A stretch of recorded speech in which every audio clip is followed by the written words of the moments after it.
Here's a deep thought. There's probably a good chance you've spent more time recently thinking about insuring your phone than insuring your life. Crazy as that sounds, it happens because we tend to change our phones every couple of years, but probably only think of life insurance when we switch jobs, have a baby, or lose a loved one. But that all changes today because we're about to cover the two major types of life insurance policies: term and permanent.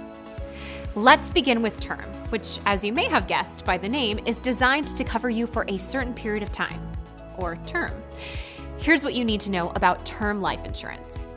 First, it can be really cheap, especially if you're young and in good health. Second, since there's no cash value component to term life insurance, it's relatively simple compared to other types of coverage. And finally, it's predictable.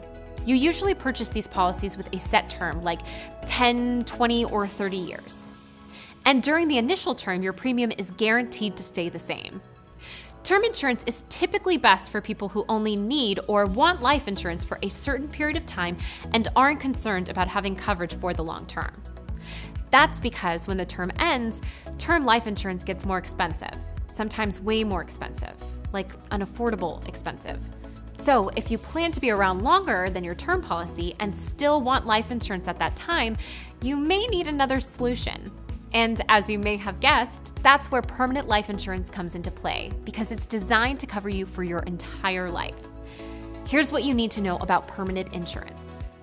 First, it builds cash value.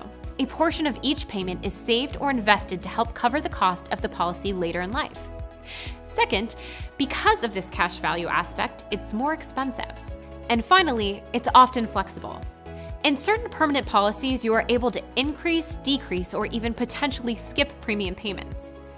Permanent insurance is typically best for people who want life insurance for the long haul and can afford the higher cost in the earlier years. So, which is better? Is it term or permanent? It really depends on your specific situation, both now and in the future. Sometimes term will be the right choice. Other times it will be permanent. Sometimes having both can even make sense. Look to your specific situation, budget, and priorities for the answers. Also, be sure to watch the video, How Much Insurance Do I Need?, to help calculate the right amount of coverage for you.